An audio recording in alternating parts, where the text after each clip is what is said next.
رب ذوالجلال کی قسم سارا راولپنڈی والا مرنے والے کے لیے قرآن پڑھنے لگ جائے ایک طرف، اور بیٹا باپ کی قبر کے پاس بیٹھ کے ایک مرتبہ سورہ اخلاص ایک طرف، سارے پنڈی والوں کا پڑھنا اس کے سورہ اخلاص پڑھنے کا مقابلہ نہیں کر سکتا۔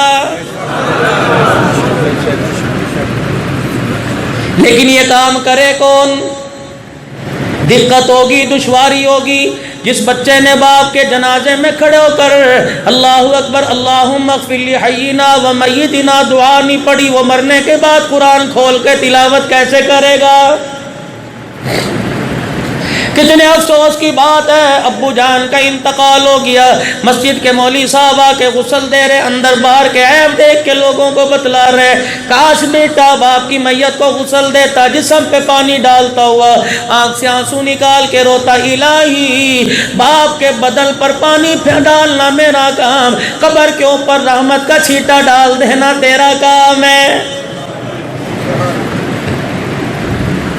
کتنے بابورات تھے وہ لوگ جو اپنے بچوں اپنی اولاد کے ہاتھ میں دم توڑا کرتے تھے، دم دیا کرتے تھے۔ وہ وقت گزر گئے جب بچیاں بیٹھ کے سورہ ملک پڑھا کرتی تھی، بیوی پاس بیٹھ کے کان کے اندر سورہ رحمان کی تلاوت کیا کرتی تھی، خدمت کیا کرتی تھی۔ اب تو راولپنڈی والوں میں نے اکثر دیکھا شوہر کے مرنے کے بعد بڑی بیویاں، بڑی بوڑھیاں بیوی کا ہاتھ پکڑ کے، عورت کا ہاتھ پکڑ کے میت کے سرانے بٹھا دیتی ہیں، کمر کے اندر کھونچے مار مار کے، کونیاں مار مار کے کہتی ہیں کہ معافی مانگ لے، کان میں معافی مانگ کے اس کے حق بخشوا لے ورنہ پکڑی نہیں جائے۔ اللہ کے بندو، مرنے کے بعد معافی منگوا رہے ہو، زندگی کے اندر اتنی لمبی زبان تھی، زبان درازی کی وجہ سے جھگڑے باہر آیا کرتے تھے۔ یاد رکھو،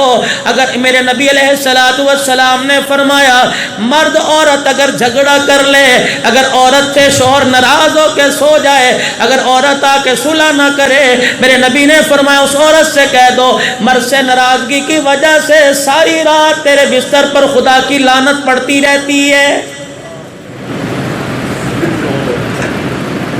اور کمی آپ لوگ بھی نہیں کرتے۔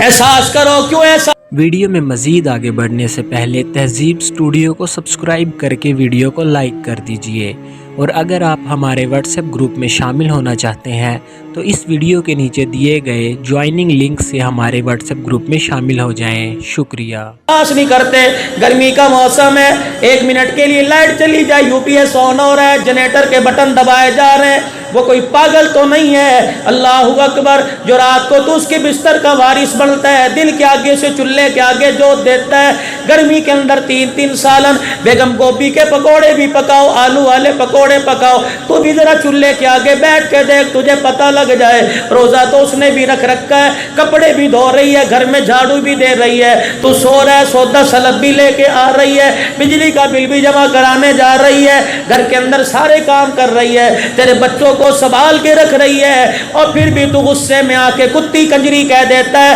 کہتا ہے بدل لوں گا، تو پیر کی جتی ہے، جتی کاٹنے لگ جائے تو بدل لو، اور تجھے کس نے کہہ دیا عورت پیر کی جتی ہے؟ رب ذوالجلال کی قسم ہے، بادشاہ تجھے ملی، ولایت تجھے ملی، نبوت اللہ نے مردوں کے حصے میں دی، لیکن عورت کو بھی محروم نہیں رکھا، مردوں کو اللہ نے نبوت کے تاج پہنائے۔ اللہ اکبر، عورت کی گود کو پروردگار عالم نے نبوت کا پگھوڑا بنا دیا ہے۔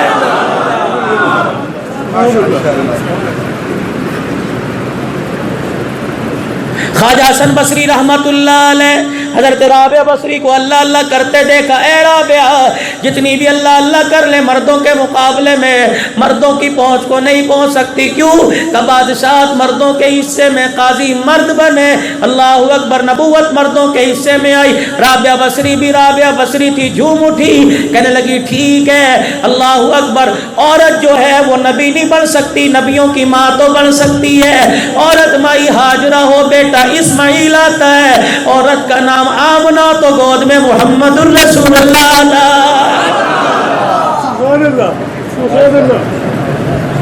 مسجد کا ماحول مجھے پسند آیا نہ آیا، لیکن یہ عمل مجھے بڑا پسند آ رہا ہے، الحمدللہ۔ اللہ اکبر کبیرہ۔